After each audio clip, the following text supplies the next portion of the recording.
battery. Okay. Is it still muted?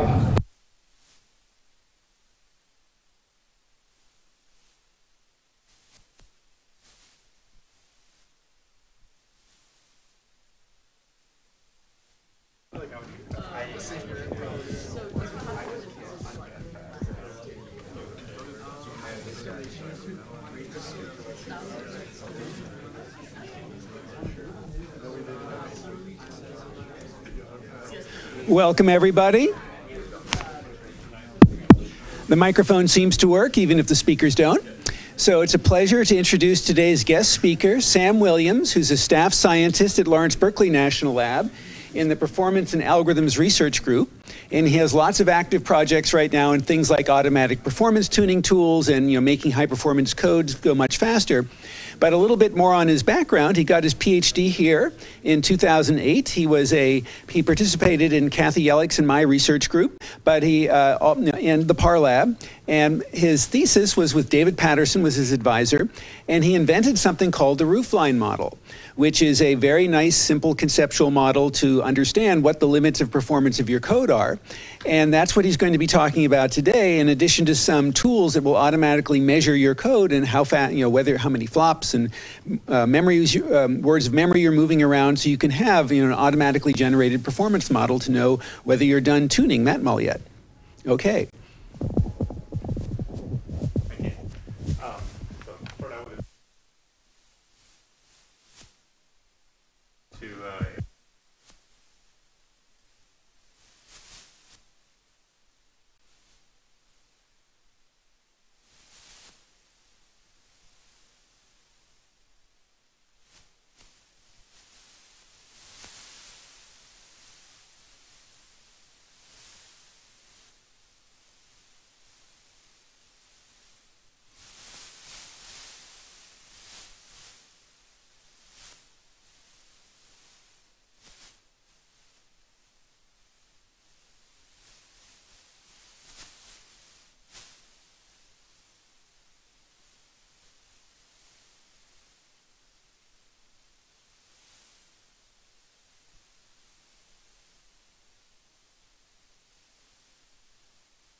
Okay. Hopefully a little better. So one of the other directions that we use performance models in today is for hardware-software co-design. That is, we want to take the best software implementations that we have for algorithms. We want to take the best architectures that we have, understand what the constraints are on those architectures and on that software, and think about how we can change either software or hardware to actually improve the net performance on future generations of systems. So the most basic kind of performance models that we have are computational complexity. And this is basically nothing more than assuming that the runtime is directly correlated with the number of operations, for example, the number of floating point operations in our code. So users will go through, parameterize their kernels, their algorithms, their solvers, whatever, in terms of a set of core parameters that define the underlying computation. So you can go through, for your loop nest, count the number of operations as a function of those parameters, and then demonstrate whether or not runtime is actually correlated with those parameters. So if we take a very simple DAXB, a little vector-vector operation that just does z is ax plus y, well, we can actually go through, count, there are order n operations. That is, for every loop iteration, we do a multiply and an add. There are n iterations. We've basically parameterize the operation based on the number of elements in the vector. We can extend this to dgem and say it has order n cubed complexity, where n is the number of equations that we're actually solving. We can then think about other algorithms, whether they be FFTs, conjugate gradient solvers, multigrid solvers, n-body equations. They'll all have slightly different computational complexity, and more importantly, the parameter that we use to define the computational complexity can vary from one problem to the next. For example, you might have the number of elements or number of equations in CG or multigrid, but you might have the number of particles in n-body methods. Similarly, when people move to PDEs, one often defines the dimension of the problem as a parameter, when one might actually think about the cube of the dimension as being the total number of equations for three-dimensional problems. So this kind of asks a certain question, which is, what are really the scaling constants? Because the scaling constant will delineate between theory and practice. That is, the scaling constant allows us to actually say that the scaling trend is actually predictive of runtime rather than simply being correlated with runtime. And then, more importantly, we also want to identify the cases where we actually depart from ideal scaling. That is, the n-cube scaling for dgem makes sense for a certain range, but then once you reach a certain problem size, you may see a discontinuity in the runtime. And we want to identify and understand why there are those kind of discontinuities. So we can do the same kind of exercise that we did with computational complexity and apply it to data movement. So we can say the application or the kernel's runtime is simply correlated with the amount of data that we actually have to access, or perhaps more importantly, the amount of data that we actually move from main memory. So it's very easy to go through and calculate the number of words that we access in an algorithm. That's simply counting the number of array references, but understanding the actual data movement is much more complex, as it requires understanding how caches actually behave for various loop nest or memory access patterns. So the simplest thing we could do is think in terms of the 3 C's cache model. This is Mark Hill's model from 30 years ago, but it's still extremely valuable today. That is, the first of those C's is the compulsory cache misses. These are the number of array references that are absolutely required for the algorithm to run correctly. No matter how big your cache capacity is, all of that data movement, all of those cache misses will occur. But in reality, for the more complex algorithms, we need to actually reflect the effects of finite cache capacities, which brings in capacity misses as well. So what we can do is think about to categorize some of our applications. So for the previous set where we went through for computational complexity, we can do the same exercise and think about how much data is actually being moved for each of them. We can take this one step further and ask the question, which is going to be more expensive? That is, if we go back to grab another pointer. If we go back to the set of equations, we can ask which is really more expensive, the order n flops that we do or the order n data? Well, it's most likely it's going to be the order n data, but as we move to algorithms that have more and more locality, it's not such a clear-cut answer. Whether it's more expensive to move to perform n-cube flops or move n-squared data is a machine-dependent question that we need to answer, and that's kind of where performance modeling comes in. One of the other aspects here is to think about the machine balance. So for modern processors, the rate at which they can move data and the rate at which they can compute on data will vary. And different machines have different balances. So we can actually define the machine balance as the ratio of the peak double precision floating point operations a machine can do divided by the peak bandwidth that machine can actually perform. So basically, how fast can you compute on data versus how fast can you actually move data in and out of the processor. So we can actually refine this one step further and define the arithmetic intensity of an application, not a machine, as the number of flops that we perform divided by the amount of data that we move. So we can go then back to this table that we're constructing and think about what is the arithmetic intensity. And so all we've done here is take the number of floating point operations that we're performing and dividing by the amount of data that we're moving, and that gives us the arithmetic intensity. The arithmetic intensity is basically a proxy for saying how much data how much reuse did we actually do per word that we actually moved to and from main memory. So kernels with arithmetic intensity that is greater than the machine balance are ultimately going to be compute limited. Kernels that have arithmetic intensity substantially less than the machine balance are ultimately going to be memory limited. That is, it's just a question of where that application lands with respect to the underlying machine's machine balance. So, one of the other major topics that I wanted to mention before moving on is computational depth. That is, sequential CPUs will incur some kind of overhead, latencies, whatever, with discontinuities with respect to the memory access pattern. That is, if I access a long stream of memory access, of memory addresses, I can actually attain very high bandwidth for those because modern hardware is actually designed for that particular pattern. But as soon as I jump to a new address range, I will see a discontinuity in the address stream, and hardware is not very adept at dealing with that, and as a result, you will incur some latency. The same kind of thing applies every time you make a function call. There's some overhead where the instruction stream has been stalled for some number of cycles. Now, when we move to parallel machines, we have the same kind of effects. We have overheads associated with synchronization. We have overheads associated with point-to-point communication, with reductions, with broadcasts, and we can go through and classify all of our algorithms based on their computational depth. So, in fact, we actually see that some of the algorithms, in fact, a great number of them, will have logarithmic computational depth, which is a concern. So, once again, we have to kind of do the same exercise. Which is going to be more expensive, the floating point operations, the data, or the computational depth? And that really depends on how much we weight each of these columns by machine-specific parameters and how big n is relative to those. So, unfortunately, this means that we can actually be dominated by overhead when we have very, very high concurrency. You can get very high concurrency on a node now with a GPU, or you could get very high concurrency when you have very large numbers of nodes in a supercomputer, or if you actually run relatively small problems. That is, if I try to take a 100 by 100 matrix and try to parallelize it among 1,000 processes, I will actually have very, very high overheads associated with that.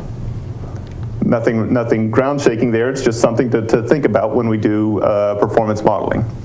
When we move to the distributed memory world, there are a few other issues. So in distributed memory, processes are going to communicate by sending messages. That message time is going to be constrained by a number of factors. This includes the overhead just to send a message, the latency that the message will spend in the network, the message throughput, which is basically how fast I can inject messages into the network, and moreover, what the bandwidth is of the actual network. That is, for sufficiently large messages, I may ultimately be constrained by the rate at which I can actually inject bytes into the network rather than the rate at which I can inject messages into the network. And there's a subtle difference there that will come up a little later. The bandwidth and latencies are then going to be further constrained by how the network architecture interacts with the actual contention of the application. So in distributed memory, we have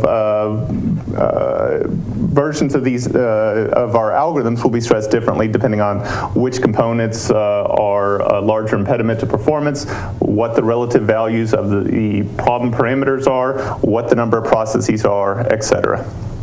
So how do we move to performance models? Well, many of the different components that we've discussed here could be considered when thinking about what the actual runtime is of an application.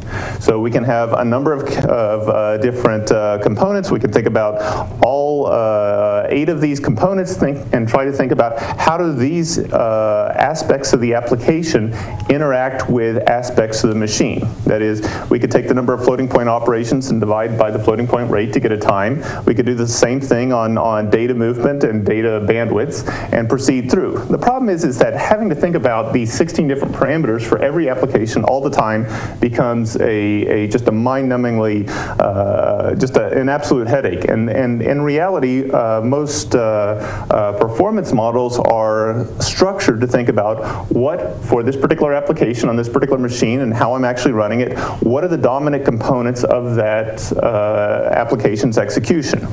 So in the very simplest case, we can think about computational complexity. We may make the assumption that everything is dominated by the number of flops we're performing, and that's all that really matters. But what the roofline model did was take that one step further and think about how does floating point operations, cache data movement, DRAM data movement, and the associated bandwidths and flop rates of the machine interact and determine and bound the actual application's performance. At the other end of the spectrum, we have the log P and log GP performance models, which take different aspects of the network into account to think about how they bound application performance.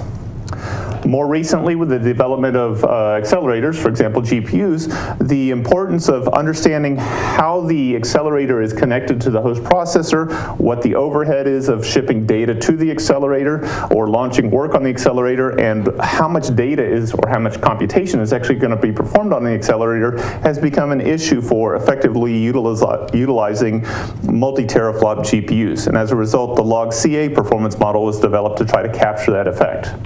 So in the end, the real question is you really need to think about which performance model you need to use. That is, if you're in the regime where you are dominated by dispatching data to an accelerator, use the log CA. If you're dominated by the network activity, think about using log P or log GP. But if you're effectively utilizing a throughput-oriented processor so that you're not limited by the network and you're not limited by overhead, then you really want to think about how you use the roofline model to characterize your application. So let's proceed then to discussing exactly what roofline is. So historically, many of the performance models that we've thought about try to track latencies. That is, they track time or count cycles rather than thinking about the rates at which you can perform operations. But what we've actually observed is over the last few decades, there's been a number of latency hiding techniques that have been developed by hardware vendors that effectively can hide latency and ensure that processors always operate in a throughput limited regime. So you can have out of order execution where the hardware will discover parallelism to hide instruction latency or cache latency. You have hardware stream prefetching so that for every subsequent memory reference, the processor detects a certain pattern of addresses and actually speculatively loads that data into the cache before you actually need it. You have massive thread parallelism. This is something that's very common on GPUs and it was common on a few CPU architectures in the past, where you have lots of independent threads trying to satisfy the latency bandwidth product of the machine. So as a result of all these latency hiding techniques is that we've seen a shift from being latency limited to throughput limited. So roofline is going to be a throughput-oriented performance model to try to address that trend. As a result, it tracks rates, gigabytes per second, gigaflops per second, rather than time. That is, you don't see seconds in a roofline model. But it's augmented with Little's Law. The kind of requisite concurrency is the latency bandwidth product to try to understand what happens if I don't express enough concurrency to satisfy the latency bandwidth product. How does that impinge on performance?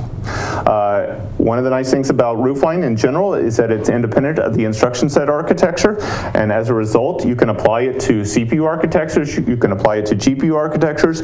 Google recently applied it to their tensor processing units, and it could be applied to other architectures in the future. So let's start out with the most simple roofline model. This is going to be the DRAM model. All this will incorporate is DRAM bandwidth and the computational rate of our machine. One could always assume that we can attain peak floating point operations, but we have to realize that there is finite bandwidth connecting main memory, DRAM, whatever it is, to our actual host processor. And this means that with finite locality, that is finite reuse of data that once we bring it into the processor, we have limits on the actual performance that we can attain. So if we assume a very idealized machine with a very simple processor that can just run at its nominal flop rate and we can always attain peak bandwidth, then we can actually construct a very simple model that simply says the runtime is going to be the max of flops over peak flops and number of bytes over peak bandwidth.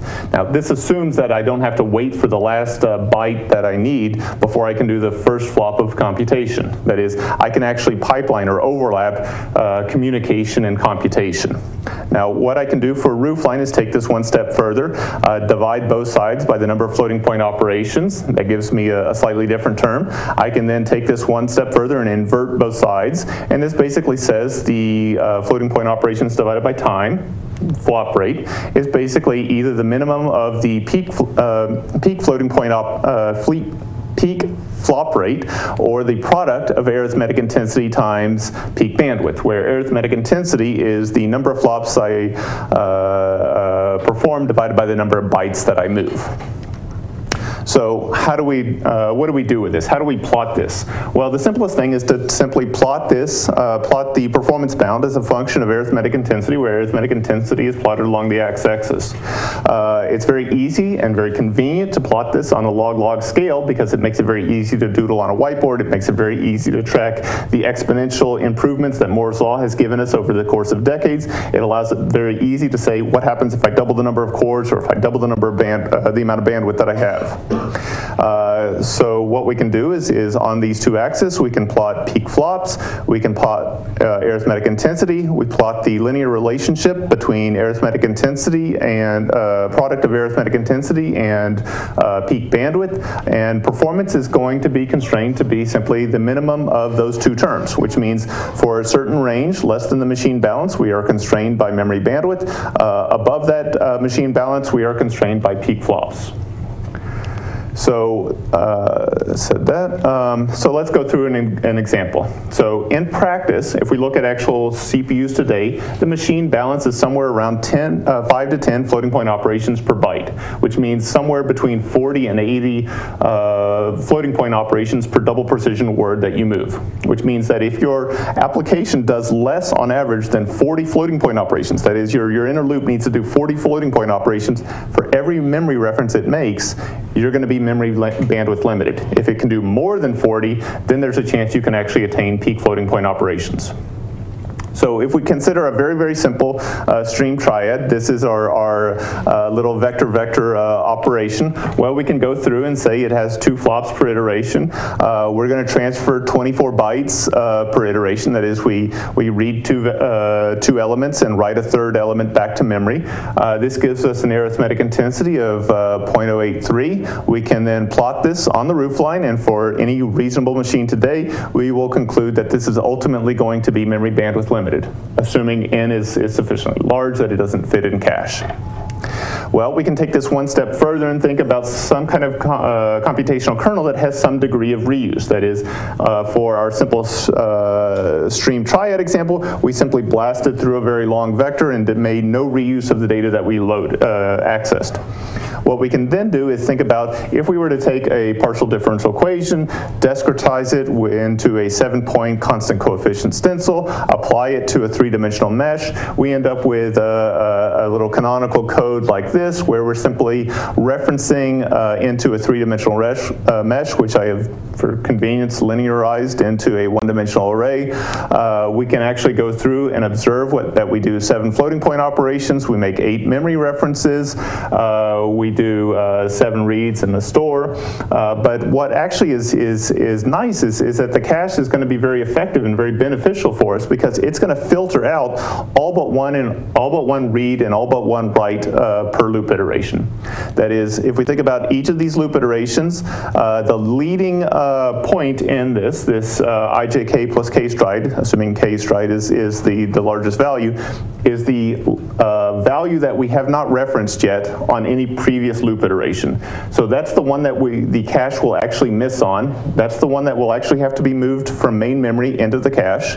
And at the same time, we're going to end up evicting some new ijk at some point, some previous loop iteration, and write that back to main memory. When we actually go in and calculate this, we get an arithmetic intensity of 0.44. That puts a new bound on our performance. We can conclude that our performance is going to be substantially higher, because 5x higher, because we've basically improved arithmetic intensity by a factor of 5, but stayed in the bandwidth limited regime. Now, we can extend this one step further. We can think about real processors. They actually have a hierarchy of caches. It's not just I have a giant cache and I have DRAM attached to it. I have registers. I have L1, L2, L3 caches. On Corey's, the NERSC K&L machine, you have MC DRAM as a high bandwidth memory cache. You have DDR main memory. Future machines like, or even existing machines like Argonne's Theta machine have NVRAM attached into the memory space. As a result, we have an entire hierarchy of memory levels. Each of these will have their own associated memory bandwidth, and if we think about our applications, each of our applications will have a different arithmetic intensity associated with each of these different levels of memory.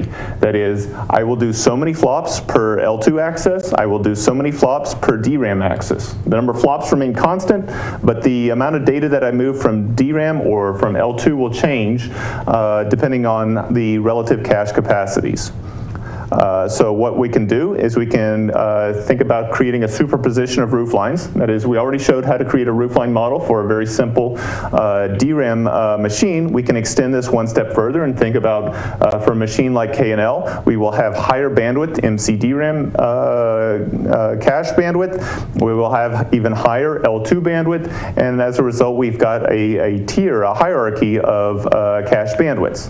We can then go through, and for a single kernel, like as I mentioned before, we'll have two different arithmetic intensities. We'll have the arithmetic intensity, which is the flop to DRAM ratio, and an arithmetic intensity that is the flop to MC DRAM byte ratio. What we can conclude is DDR is going to be the ultimate constraint on performance, because all we're basically doing is saying performance is going to be the minimum of peak flops. It's the minimum of DRAM AI times DRAM bandwidth, and it's the minimum of MC DRAM AI times MC DRAM bandwidth. So of those three numbers, peak flops, this intercept, and this intercept, which is the lowest, it's the DDR bound. And as a result, the DDR bottleneck has effectively pulled MC DRAM performance below its associated bandwidth ceiling. So, I think I said all this already. So what actually can happen is if the arithmetic intensity changes for our kernel, let's say we do some degree of loop tiling, let's say we do some degree of optimization, what can actually happen? Well, you can actually end up with an inversion, where all of a sudden the MC DRAM AI times bandwidth product is substantially less than the DDR AI bandwidth product. And as a result, MC DRAM is now the bottleneck, and the DDR performance is now pulled down below the associated DDR roofline.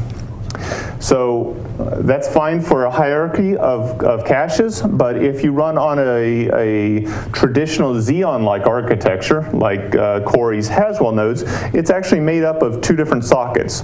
That is, on our 32-core Haswell nodes, we have two sockets. Each of those two sockets have 16 cores. One of them has cores 0 to 15, the other has 15 to 31. Attached to each of those sockets is its own DRAM, which you can read at a very, very high bandwidth, 50 gigabytes a second per socket. But between those two sockets is a relatively narrow channel, which means if a core on CPU 0 wants to read data from CPU 1's attached memory, it has to traverse this kind of thin QPI bandwidth between the two, and that can constrain performance. That kind of NUMA effect, that non-uniform memory access, can be modeled within Roofline by simply drawing a associated diagonal with the empirically obtained NUMA bandwidth. So the next real question is, how do we actually model in-core cache effects?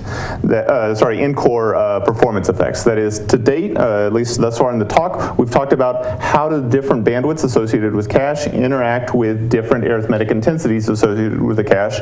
But there's a whole other aspect, which is once we actually fit the data in cache, let's say we can actually keep all the data in the L1, does that mean we will always get peak performance? The answer is generally no.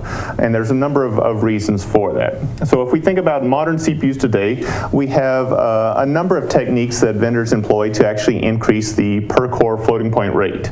One thing that they can do is actually employ a fuse multiply add. So in linear algebra, the kind of idiom of x times y plus z is very common. We see it all the time in dgems, we see it all the time in sparse linear algebra, and what we can actually do is rather than a vendor giving us a machine that can either do a multiply or it can do an add. They give us a single instruction that does both, a multiply add, in a pipelined fashion.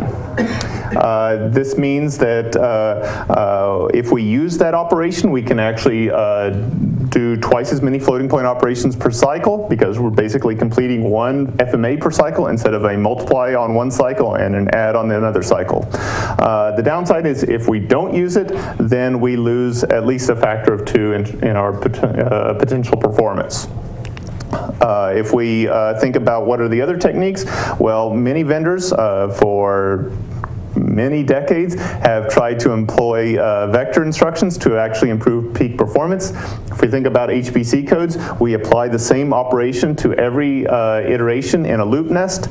Well, what vendors realize is you can map that directly into the instruction set. So in a vector machine, you can do the same operation on 2, 4, 8, 16 elements at a time. All 8 of those elements will all 8 of those operations will be performed in a single cycle, and as a result we can move from simply having scalar fuse multiply adds to having vector fuse multiply adds, where we do all 16 of these floating point operations in a single cycle. We can also move to having deeper pipelines. If we actually look at how a fuse multiply add is actually implemented in gates in hardware, it's a very complex piece of logic, and it actually makes sense to partition that very complex logic into multiple stages. Partitioning it into multiple stages allows us to run the processor at a higher frequency, which means we get better peak performance. But the thing that you have to remember is you always have to be able to apply Little's law, the latency bandwidth product. So in the case of a deep pipelined FPU, our latency bandwidth product is we need to find the floating point latency times floating point bandwidth, do the product. That's the number of instructions that we need to continually give to the floating point unit to ensure that we always attain peak performance. If we give less than that concurrency, we will not be able to attain peak performance. So if we had a floating point, if we had a machine that did 2 FMAs per cycle and it had a 6-cycle latency, we need to find 12-way parallelism. We need 12 independent fuse multiply adds to ensure that we're always utilizing the peak computational capability of that machine. If we don't have 12, and if we don't always sustain 12, we will fall off of peak and we can never actually attain it. One thing to keep in mind is just because FMA has been around for a while, it doesn't mean that that's the end of the chain. There are other instructions that vendors are increasingly incorporating into their architectures. For example, NVIDIA has moved to including these tensor cores in their latest GPUs to do half-precision matrix-matrix operations. Intel has these quad fuse multiply add operations in their latest Knights Mill architecture, which will do a matrix vector product. All of these are various techniques to say for a single instruction I can do more floating point operations and thus attain higher peak performance. Now, whether or not they are general for HPC or whether or not they are very specific for deep neural networks, that's a vendor choice to make as to whether it actually makes sense to integrate that kind of technology. So what are these? What is the effect on the roofline? Well, if we actually think about what's the effect of not having a fuse multiply add on a Haswell or a KNL, well, our performance can actually drop by a factor of 2 on KNL and a factor of 4 on Haswell. And if we didn't have vector operations, we would lose another factor of 4 on Haswell and another factor of 8 on KNL.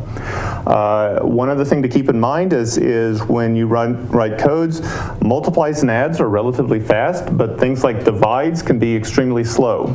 On a machine like NERSC's Edison machine, a divide might be 40 times slower than doing an add or a multiply, and as a result, it's something that can be very quickly become an impediment to your application's performance.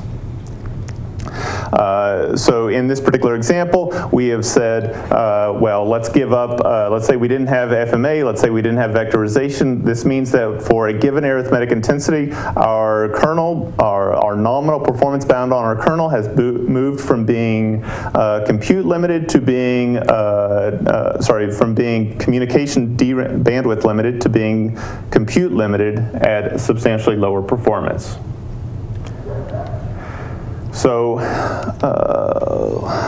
one of the other things to keep in mind is this previous set of ceilings for defining in-core performance was very much geared towards, am I expressing enough parallelism? Am I utilizing all the characteristics of that particular architecture?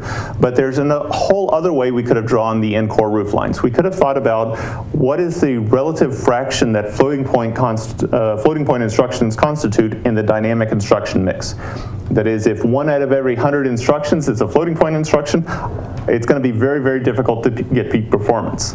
And it actually turns out that it depends very much on the target machine. So if we run on a Haswell, like Corey's Haswell nodes, it's a 4-issue superscalar processor, but it only has 2 floating point data paths. This means that you only need about 50% of your instructions to be floating point to have a chance of getting peak floating point performance. If you fall below that, if you only have a 25% of your instruction mix is floating point, well, you can only get half of peak. And if it's 12.5%, then it's a corresponding 25%.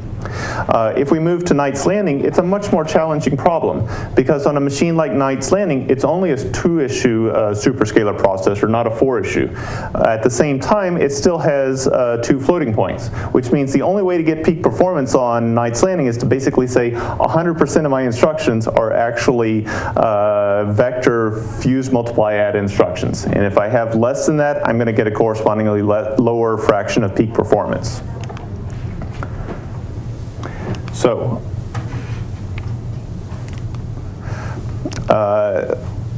the next thing we want to think about is how do we actually model cache effects.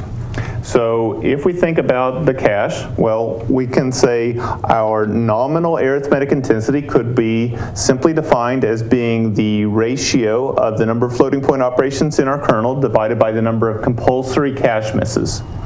This gives us a upper bound for our kernel as how high we can actually push arithmetic intensity. If, on the other hand, we think about we're running on a real cache architecture, that cache architecture might be a write allocate, might have a write allocate behavior for it. That is, if I simply go and write to a memory location, the cache will first bring in the associated cache line.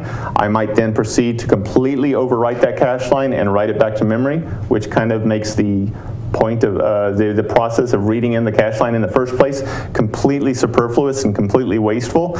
That means that if I do that on my particular kernel, on my particular application, my arithmetic intensity will drop and can drop substantially by as much as a factor of 2. In this particular example, that might mean that I move from a very safe compute intensive regime to something where I'm now very sensitive or potentially sensitive to memory bandwidth. I can take it one step further and think about what happens if I have a large number of capacity misses. So in a standard DGEM code, you should all think about how do you tile the code to actually improve performance. As you tile the code, what you're really doing is improving cache locality and eliminating cache misses. Eliminating cache misses is effectively allowing you to move from an expression that looks like this, which has a very large denominator, to the previous one, which has a substantially smaller denominator, and thus you've moved from a performance bound, which may be substantially lower and memory limited, to one that could be substantially higher and ultimately compute limited.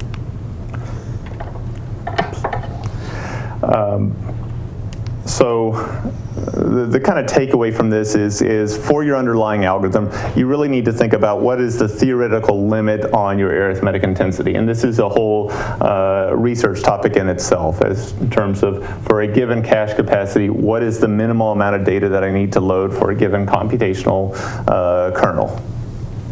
So given these topics of how you kind of go about improving how different aspects of the machine can constrain performance, we can think about a kind of a general optimization guide or general strategy guide for optimization.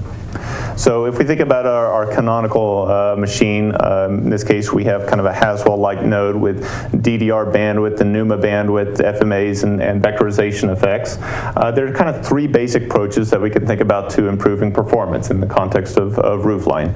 The first thing to do is think about maximizing in-core performance. That is, if we actually look at our code and we observe that the compiler completely failed to vectorize, we need to think about how do we remove this purple line as a constraint on performance. And doing so allows us, if assuming we're sufficiently compute intensive, to move up to the FMA bound, the no FMA bound on performance. The same kind of thing applies to other aspects of the machine. That is, if we are severely memory bandwidth and we have strong NUMA effects, we want to make sure that we've actually employed some kind of NUMA-aware memory allocation process, or at least where you've properly pinned threads and processes to different sockets so that we don't incur NUMA effects. That is, you either go directly and explicitly write code cognizant of the fact that you are on a NUMA architecture, or you use aspects of thread and process pinning to avoid NUMA effects. But in effect, we are moving in a diagonal from one diagonal to the next diagonal along constant arithmetic intensity. We can do a third general strategy, which is thinking about how do we minimize data movement. Minimize data movement by eliminating capacity misses. You eliminate write allocates. You can even do more aggressive techniques like changing the width of certain data types. For example, for certain sparse matrix calculations, you might observe that the matrix has less than 4 billion rows or 4 billion columns. Well, if it has less than 65,000, I can move from using a integer, 32-bit integer, to using a 16-bit integer to representing the column and row index. And that's actually very beneficial, and that's a very easy way of actually improving arithmetic intensity and getting an increase in performance. You can do the same kind of trick when it comes to floating point numbers. Well, do I need a full 64-bit number, or can I get by with a 32-bit number? Granted, that's a little more nuanced because then you actually have mathematical properties that come into play rather than simply can I actually address the full range of my vector. So unfortunately, to date, I haven't really shown any kind of numbers or anything, and there's a reason. Because for all of these machines and performance models, there's a huge number of questions that we need to answer. We need to understand what's the machine's peak floating point operation. We need to understand how important is vectorization. We need to understand how much data did you actually move. And then there's the more complex question, like what is my kernel's compulsory arithmetic intensity, or what is the communication lower bound associated with my kernel? So what we can do is kind of categorize all of these questions into different areas.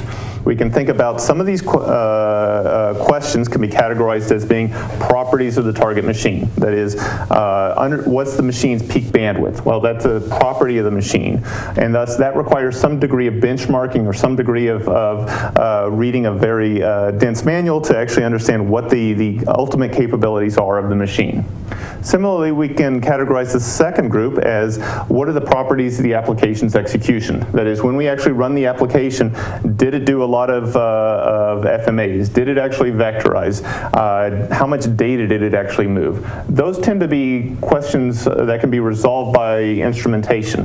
That is, we use tools to actually instrument the application's execution on the target machine, can actually record those kind of metrics and use it in model construction. And the third type tends to be properties that are of the kernel that are somewhat constrained by hardware. That is, the communication lower bound for a given kernel may be constrained by how much cache capacity I actually have on that particular machine. And thus, it requires a little bit of theory to answer those kind of questions. So we need tools is the basic takeaway for that. So if we think about why can't we just read some of these numbers out of a book, well, those kind of book numbers, the marketing numbers that vendors provide you can be a little bit misleading.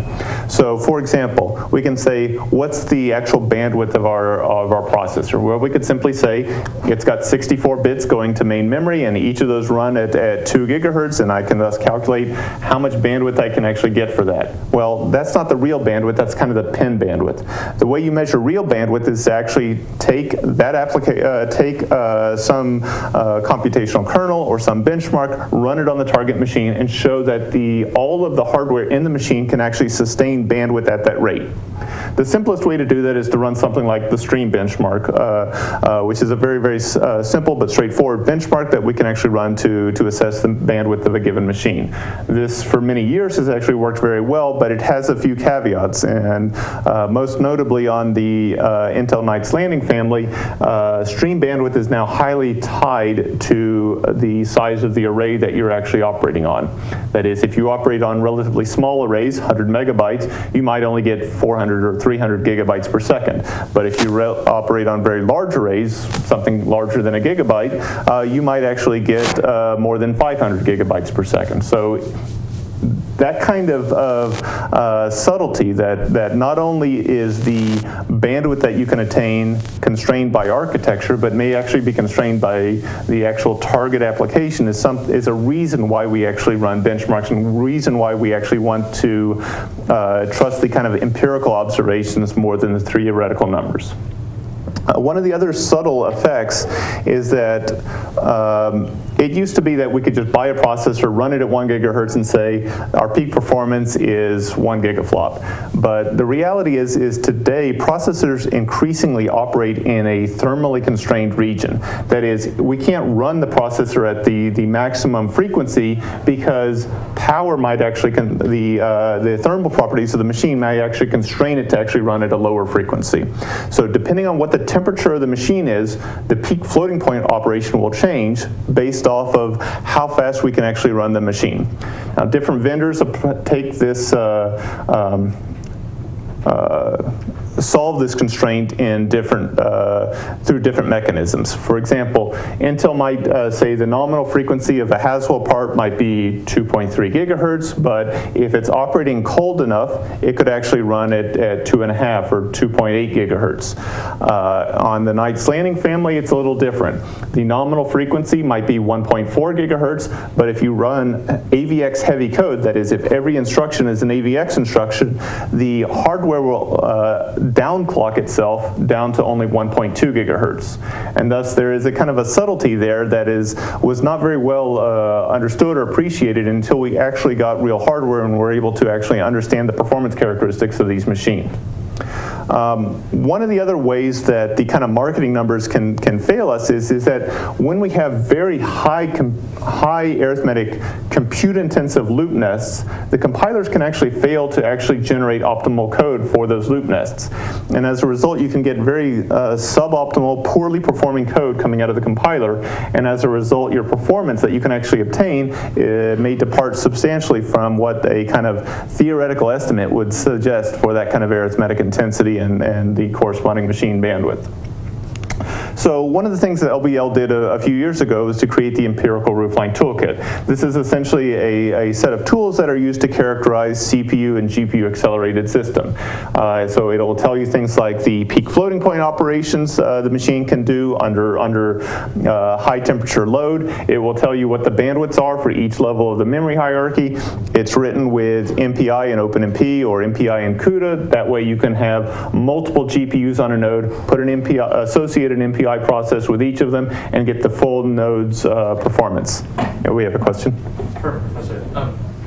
Thank you. I didn't really call up about the underclocking reason for AVX, because I thought AVX instruction made better use of the CPU registers. So why does it have to underclock? So whenever you do an operation, you incur some energy, and that energy will be turned into heat. That heat has to be dissipated away.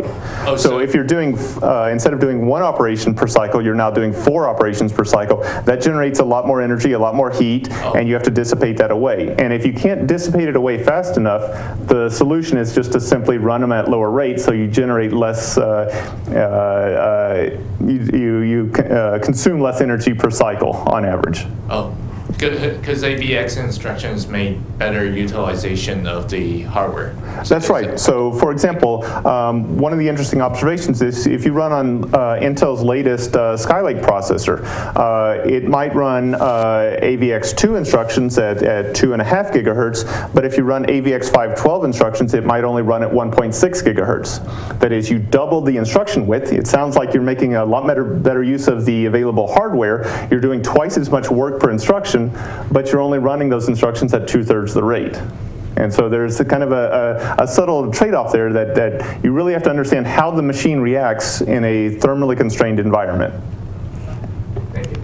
So we can actually run the ERT, this Empirical Roofline Toolkit, on Core EK&L. In this case, we actually observed that and it's probably really hard to see, its actual obtainable peak performance was about 2.4 teraflops. The theoretical number, if you simply said 68 cores at 1.4 gigahertz, is about 3 teraflops. So there's a substantial difference there between the theoretical number, 3 teraflops, and the empirical number, about 2.5 teraflops. It also told us what the bandwidth was at each level of the cache hierarchy. We did the same thing on NVIDIA's Summit Dev platform. This is their prototype GPU machine, development machine, that will be soon replaced by the full Summit machine. This particular architecture has 4 GPUs per node instead of just the kind of normal 1 GPU you might be thinking of. And as a result, its peak floating point operations is about 18 teraflops per node based on the empirical observation. So performance per node might be substantially higher, and we actually also observed that it has about 2 terabytes per second of memory bandwidth per node. So a very, very powerful node architecture, but the only way you can effectively utilize it is by running multiple processes. Well, in practice, the way people will probably use it is by running multiple processes per node. That is 1 MPI process per GPU. So what about instrumentation with performance counters? So how do we tackle that kind of second column of our application characterization? Well, this can be a little problematic, to say the least. So performance counters are basically a means by which so if we think about building a fuse multiply add unit, we can put a counter next to it that basically counts how many fuse multiply adds we've performed. That is, the FMA unit actually does floating point computation. The counter next to it is simply recording you did 2 floating point operations, or you did 3 or 4, or in the last 5 minutes you did 15 million floating point operations.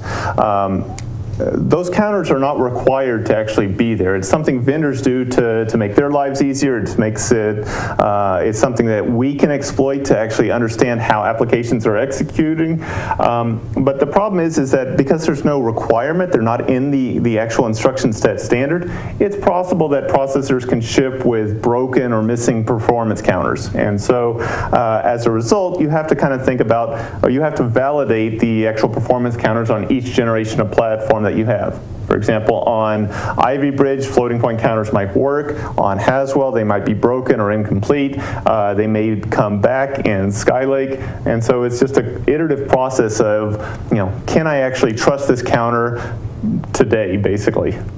One of the other issues is that when we move to vector architectures, particularly with AVX 512, you can mask out certain elements. That is, you might want to do floating point operations on the even elements and simply copy the odd elements. Well, you need a performance counter that's for your vector unit that actually can say, based on the mask value, how many floating point operations did you actually perform? And that's kind of an expensive operation to actually perform, and thus it's often simplified to saying, I just did a vector operation. I'm not going to tell you how many actual floating point operations I did. It's just, it happened to be a vector operation. And so it's a very simple counter, but that can be an issue because you can't at that point really differentiate between, did I do 2 floating point operations, 4, 8, 16 on this particular vector. We can also have problems where we simply counting the number of loads and stores might actually not count the number of cache misses, and thus doesn't account for any of the effects of hardware stream prefetchers. It doesn't capture the reuse effects that we have in our machines either. We can think about using DRAM counters, and so this is a very nice addition that Intel and others have integrated in the last few generations of processors.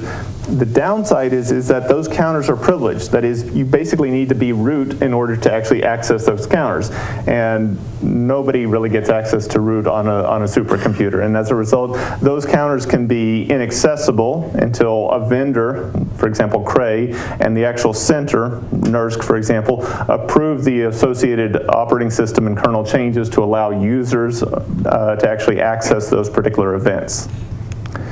So this means that in the past we've kind of been forced to kind of cobble together tools to do roofline analysis. That is, we would take tools known or observed to work on NERSC's machine, for example Knight's Landing or Cori. So in order to, on Cori's Haswell the floating point counters were broken, and as a result we couldn't really use those as a means of understanding how many floating point operations our kernel actually performed. We couldn't actually use it to say how well did our kernel vectorize. And so what we actually used was a pin-based binary instrumentation tool that Intel created called SDE that could actually go through and basically create a software counter for all of our operations. That is, in software it has the little counter that goes through and increments how many floating point operations we actually performed. It counts whether or not we're doing vector operations or not. That allows us to get a trusted estimate of how many floating point operations our kernel is actually doing. And this becomes an issue when we have kernels which aren't just simple linear algebra kernels where every loop iteration always does the same number of operations, but we have complex physics operations where partway through the loop, depending on the value of some element x of I either do something very simple or I do something very complex with a large number of floating point operations. And it's almost impossible to statically predict how many operations a whole application will consume when it has that kind of data-dependent branching in it. At the same time, we also used Intel's vTune tool. This is another tool created by Intel because NERSC and Cray had approved it to be able to access the uncore DRAM counters. And thus, we're kind of using SDE to measure the number of floating point operations. We can use vTune to actually measure how much data actually went to DRAM, not simply how much data went to the cache, but all of the cache filtering effects between the L1 and DRAM is something we can ascertain by using the uncore performance counters. This allowed us to kind of characterize a number of NESAP applications. NESAP is NERSC's KNL application readiness project, basically the project that was designed to say, how do we make applications ready to actually use the Knight's Landing machine? And as a result, we can actually go through and for a number of applications analyze how does performance look on a 2-processor Haswell, kind of a conventional architecture, a conventional Xeon architecture, and how does that compare to the Knight's Landing machine? Well, we can also go through for MFDN. This is a nuclear configuration interaction code. That is, if you want to understand the properties of the light nuclei, you might use an application like this. You have seismic codes like EMGEO, and you have particle and cell codes for laser wake field simulation. And we can actually go through and apply a roofline to all of those, run it on each of the machine, and think, how does performance change as we apply optimization? So for a code like MFDN, performance was highly correlated with memory bandwidth. That is, as we move to progressive optimization, or as we add more right-hand sides to our Lanczos or Krylov eigensolver, we actually see performance directly correlated with memory bandwidth on both machines. There is a subtlety, though, that if we look closely, the arithmetic intensity, the observed empirical arithmetic intensity on KNL is typically a little lower than what it was on Haswell. That is, on average, because both machines are going to do exactly the same number of floating point operations, KNL moves slightly more data. And that's an artifact of what the actual cache architecture looks like on that machine compared to a traditional Xeon. Traditional Xeon has a very large last level cache in L3, and it can thus capture some of that kind of reuse that the KNL with its own sea of private L2s was not able to capture. We can do the same thing on the stencil, the EMG-EO code. We see performance, once again, is highly correlated with memory bandwidth, but when we move to the particle and cell laser wake field simulation, we see that performance is generally not well correlated, and we actually see that if we go to kind of manually tiling the code, the same kind of techniques that you might use in your DGEM homework, you can improve performance substantially. Remember, this is a log scale of performance, so any small change there is actually quite substantial in actual runtime. We can also think about how do we do vectorization on these machines, and how does that actually improve performance, and that can actually help us substantially on both machines. But the general takeaway from this is just doing DRAM-only roofline was not sufficient for Pixar, but was sufficient for the other applications shown here. So one of the other things that we did was to use Liquid, an actual performance counter tool that's now available on the NERSC production machines. So it provides an easy set of wrappers for measuring performance counter values for your application. That is, I run the Liquid performance counter, it basically wraps my application's execution, and thus for the entire run of my application, I can actually say how much data did I move, how many floating point operations did I perform, how much cache bandwidth did I actually consume. And so one of the things, one of the advantages of this, aside from the fact that it actually runs in the production machines, and thus you don't need a standalone test machine, but it has very, very low overhead, which means you can actually run it at very high concurrency. I could run it on thousands of processes and simply collect the data that I need from the processes of interest. This makes it very scalable in the distributed memory sense, and makes it very useful for supercomputing applications. The downside is that it doesn't really have any kind of timing breakdown or any kind of optimization advice. It simply says, you moved 47 terabytes of data through your cache hierarchy over the last 5 minutes. Does that make sense? Is that good? Well, at that point, you have to go back to your performance model and think, how much data should I have moved? What is my communication lower bound for this? Does that number actually make sense? And that's kind of where the theory interacts with actual empirical observations. One of the other downside is for all performance counter tools, like I mentioned before, performance counters can be broken in hardware. And as a result, you can suffer from the kind of garbage in, garbage out problem. That is, a broken performance counter might just give you garbage data. The tools will dutifully report garbage data, and you have to be able to determine through some validation which counters you trust, which counters you don't trust. And so, for example, on the Corey Haswell nodes, you might be able to count the number of vector instructions, vector floating point instructions, but you can't count the number of scalar floating point instructions. And as a result, what you can actually go through and do is actually see, did I actually get a large number of vector operations in my code, or is the total number of instructions high, which is usually indicative of running scalar code and basically just saturating the instruction issue bandwidth.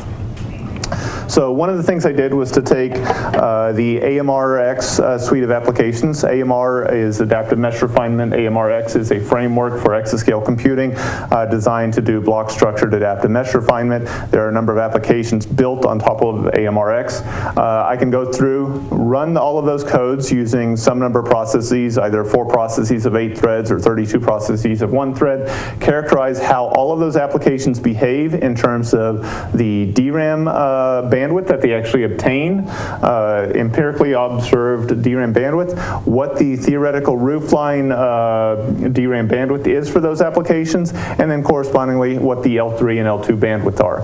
And what we do is we can say, well, which of these applications have their red bar, the DRAM bandwidth they actually consume, close to the DRAM limit, the blue line. And the applications that are close to that are probably running at the capability of the machine, and thus are not really a focus for optimization. Conversely, the applications that that have relatively low red bars are the applications that are substantially underperforming relative to the machine capability, and those are applications that we really should focus on and try to understand why are they actually underperforming so much. Moreover, when we actually look at the ratio of L2 to L3 to DRAM bandwidth, we get a sense of how much actual reuse is actually taking place in the cache hierarchy. So some of these machines, some of these applications see 2 to 4x reuse. That is, for every value I bring in from DRAM, the performance counter tool demonstrates that I'm actually using that value 4 times. which is nice, but if you think back to one of my earlier slides, you really need to be reusing data 40 times in order to actually get peak performance. So that's kind of the kind of reality in which we live is that a lot of codes may ultimately be DRAM limited, but there are things that we can do to actually get close to that DRAM limit. So what's interesting is a few of these codes have very, very little reuse, and those are the codes where it's essentially a embedded boundary problem, where I have a complex geometry intersecting with a very regular three-dimensional domain, and in order to do a partial differential equation at that boundary, the way those codes actually operate is they create a variable coefficient stencil that basically looks like a sparse matrix. Essentially, it's a series of weights associated with each value in your stencil. That means that you have to move a great deal of data to affect an embedded boundary, and as a result, you're basically attaining very little reuse. That is, I load a coefficient, I do a multiply add on it, and I move on to the next point, which makes it basically says I'm getting absolutely no reuse. Nix was an interesting example. In this code, you actually solve ODEs, not, a large part of the code is solving ODEs. That is, it's a cosmology simulation, but you actually want to understand how the ionization of the intergalactic or intergalactic medium evolves over time. And to do that, you actually have to solve a small set of ordinary differential equations. And the problem with those is they don't vectorize very well. They have very complex so for every point that you're going to solve an ODE on, the time it takes to converge, the number of iterations it might take to converge, is going to be different from the point next to it. And as a result, it's very hard to get these independent ODEs to work in lockstep and have every one of them doing the same operations over and over again. Each one really wants to go through its own kind of control path, its own data dependency path, and as a result, vectorization is poor. And what we're actually able to show with Liquid is that the vectorization rate for that code was actually very, very low, and that was very useful in motivating a vectorized version of CVOD. I think that's all I want to talk about on that slide. But the general takeaway is we can use standalone tools like SDE or VTune, or we can do our own manual benchmarking with the ERT, or we can use Liquid. But all of this is requiring users to kind of compose tools together. That is, I have to take data from one tool, take a different set of data from another tool, put them together, graph the result myself, try to do the analysis myself. And that kind of approach is not conducive to how most application developers want to operate or want to actually use performance tools. And so one of the things that we did is thinking about how do we actually get these tools or develop tools that actually work better in a more integrated environment. So Liquid was, granted, it was extremely fast, very, very easy to use. It required almost no work to get result. It was very scalable, but it suffers from the same limitations of VTune and SDE. That is, trying to manually compose all of this information together and manually benchmark things is not the direction we want to go. ERT is kind of the same way. It's very useful for characterizing the floating point operations. It's very useful for characterizing the cache bandwidths and memory bandwidths of our target machines. It was interoperable across MPI, OpenMP, and CUDA, but it still required users to kind of parse and incorporating the data that came out of ERT into their own analysis of their applications. And that's not something we really wanted to encourage, or really, it's not a goal that we want. It's an artifact of how we were constrained by various tools. So what happened a couple of years ago is Intel began to actually incorporate the roofline model into their production tools. So Intel Advisor evolved out of Intel Vector Advisor. It's a production performance analysis tool created by Intel. It was very useful early on for analyzing why codes don't vectorize, but they decided a few years ago to actually incorporate the roofline model into it. So this means that Intel Advisor will go through, automatically instrument your application so that you know where time is going on a function-by-function basis. This means that you'll get a different dot associated with each of your loop nests. So you get a scatter plot of dots corresponding to different loop nests or different kernels, all plotted on the same roofline figure. All of that happens automatically. It calculates the floating point operations in AI for each of them so that it gets the right coordinate. It has AVX512 support with masking so that in software it can actually determine what fraction of your vector is actually being used for computation, what fraction of your vector is just being masked off and is just along for the ride. It has now a see what the appropriate phrase they wanted me to use, technology preview of a integrated cache simulator. That is, they've gone through a series of generations with their roofline tool where they started with what is so CARM is the cache-aware roofline model. It's a different formulation. I'll discuss that in a minute. They moved from that version to a performance counter version, analogous to what vTune did. But ultimately, they decided that what they really needed to do to actually make this effective was integrate their own cache simulator in software into the tool. So what this cache simulator does is it monitors your sequence of loads and stores and can actually model the cache behavior of different architectures. So you can model a Haswell machine, you can model a K&L machine. You thus get all levels of the cache hierarchy, all the data movement associated with every level of the cache hierarchy out from the single tool. And one of the other things that we actually found useful is it will go through and benchmark your target machine, the same way ERT does. And it's useful because one of the things we didn't realize until a couple of years ago is the fact that on Haswell, if you don't have fuse multiply add, you actually lose a factor of 4, not a factor of 2 in terms of performance. That is, if you go from just multiply adds to just adds, you actually have lost a factor of 4. And that was not something that we were expecting, and it's something that at first we thought the tool was giving us the wrong answer, but we actually went back and discussed it with Intel and poured through a few documents to actually understand how the Cori Haswell nodes were behaving. So NERSC and the Computational Research Division in collaboration with Intel have gone through a few training sessions. Intel Advisor is available on the NERSC production machines. You can actually load the associated module. The link here will tell you how to actually use it exactly. And as a result, you can actually go through and use this tool to understand performance of your applications. The integrated cache model is part of the current installation on the NERSC machines. It's, once again, it is a technology preview. It's not a commitment to their future product roadmap. It's something that, in collaboration with NERSC and CRD, we are evaluating. Sorry.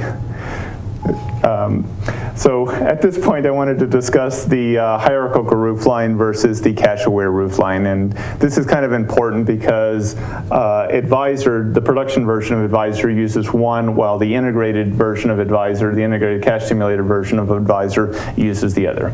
So there's two major roofline formulations. The first is the hierarchical roofline. This is what we discussed all this time in this talk. Essentially, it's a superposition of rooflines associated with DRAM, with cache, with L2 cache, with L3 cache, etc.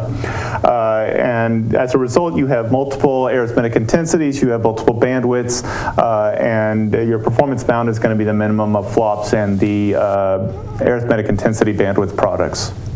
The other formulation of roofline was developed a couple of years ago. It's called the cache-aware roofline model. And in this case, it's a little different because what it does is it defines a single arithmetic intensity. That's the number of flops divided by the number of bytes presented to the memory subsystem. That is, I'm essentially, in my denominator, it's in essence the number of bytes that I'm presenting or requesting from the L1 cache. So in the context of hierarchical roofline, it would be considered loosely considered a L1 roofline. That is, it's the flop to L1 byte ratio. As you lose cache locality, that is, as you fall out of cache, in the traditional roofline, your arithmetic intensities will change because your denominator in arithmetic intensity gets bigger and bigger. in the cache-aware roofline, the arithmetic intensity is fixed, and as a result, performance simply falls, but you maintain a constant arithmetic intensity. So why does this matter? Well, as I mentioned, the original version of Advisor implemented CARM, the cache-aware roofline model. The newer cache simulator version of Advisor, the technology preview, implements the integrated roofline. And so you kind of need to know which one you're using and how to interpret it in order to use the tool effectively. So let's look at a few differences between the two tools. If we think about the hierarchical roofline or the cache-aware roofline, they're both going to capture cache effects. Like I mentioned, the AI for the hierarchical roofline is the flop to byte ratio after being filtered by the cache effects. On the cache-aware, it's the flop to byte ratio as presented to the L1. You have multiple arithmetic intensities on hierarchical, a single arithmetic intensity on cache-aware. The AI is going to be dependent on problem size in the hierarchical model. That is, if you move from a small dgem to a large dgem, you get lower arithmetic intensity. Conversely, for the cache-aware model, if you move from a small dgem to a large dgem, you're always doing basically the same flop to byte ratio as presented to the L1 cache. The memory cache and locality effects are being observed as decreased AEI in hierarchical and decreased performance in the cache-aware version. In one case, you either need the performance counter version of Advisor or you need the integrated cache simulator version of Advisor, while in the other version, all you really need to do is static analysis or binary instrumentation to measure the arithmetic intensity. So let's go through a little canonical example. If we have the stream benchmark, in this case we have 2 loads, a store, 0.083 flops per byte. There's no cache reuse, and thus the DRAM arithmetic intensity is equal to the L1 arithmetic intensity. So how do we visualize this? Well, both of the roofline models will look the same. For hierarchical roofline, we simply plot AI, show the corresponding intercept. L1 and DRAM intercepts are the same because the L1 and DRAM AIs are the same. So, I mean, basically, it's the performance is bound by the lower of the two. If we move to the cache-aware version, well, we have a single AI based on the L1 bytes. We have a single performance number associated with it. That performance number just happens to be bound really close to the DRAM bandwidth because that's the ultimate constraint on performance. So basically, so if we move on to something more complex, something that actually has some degree of reuse, it's easier to see how the two models differentiate from each other. So if we go back to our 7-point stencil, or kind of canonical example, well, we do our 7 flops, our 7 loads, and 1 store. We have thus different DRAM and L1 arithmetic intensities, because we have moderate cache reuse.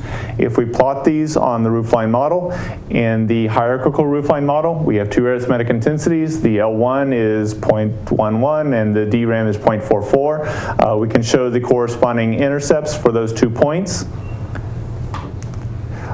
In reality, performance is bound to be the minimum of those two. If we move to the cache-aware model, once again, we have a single arithmetic intensity, and that's what Advisor will show you if you use the original version, and you will have a performance that lies somewhere in between the two, which is one way of saying, on average, I have some degree of locality. That is, if I had no locality, I would simply be at the DRAM line. If I had perfect L1 locality, that purple dot would be right up against the L1 line. The fact that it's in the middle is indicative that there is some locality, but not full. If we move to a larger problem, what happens? Well, in the hierarchical model, we move to lower arithmetic intensity. In the cache-aware model, we simply move to lower performance at constant arithmetic intensity.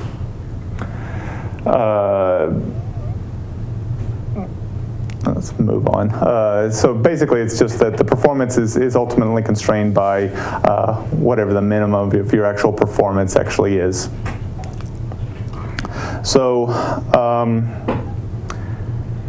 At this point, with only 4 minutes left, I think I'm going to skip and just go and ask if there are any questions. I will say, if I go back to the advisor figure, oops, that it's very useful to actually run on the NERSC machines. It's something that's easy to do. You can use the NX Cloud login to basically get a GUI version on a NERSC machine. This makes it very easy to run the tool in a interactive session, understand what the performance characteristics are, and actually walk through using it. So if I can, what is it? So I have the Mac version on my machine, and so one of the things I can do is go in and open up an example from the stencil result that I just showed. What you can actually see is you can load a preset, pre-produced set of results that you've obtained by benchmarking your application on the target machine. You can get some insight for the various loop nests. In this particular case, I'm running in a single binary 5 different optimized versions of the stencil code. As a result, I can see what the total time is for each of them, and I can see what the vector efficiency was for each of them. I can run through code analytics to understand how much of a gain Vector Advisor thinks it gave me. And one of the nice things is I can actually just go ahead and directly generate a roofline model. And so in this particular case, all of my kernels, because they're all the same L1 arithmetic intensity, when I run something like CARM, they all look the same. And one of the caveats of this particular run is I ran it on a single socket of the Haswell, so I pre-collected a set of single socket roofs for the target machine, which basically says that most of my kernels see a little better than DRAM bandwidth, but they don't see anywhere close to L2 bandwidth. What I can do, though, is inside Advisor, I can move to one of the more advanced cache or DRAM simulation models. And so what that does is actually says, for the DRAM simulator, or the cache simulator part, what is the actual arithmetic intensity as presented to DRAM? And we see for the red dots, the ones that, the loop nests that constitute the bulk of the runtime, they are all highly correlated with DRAM bandwidth for this simple, maybe, example designed to highlight the tool more than highlight applications in practice. So at that point, I think I'm going to stop and ask questions.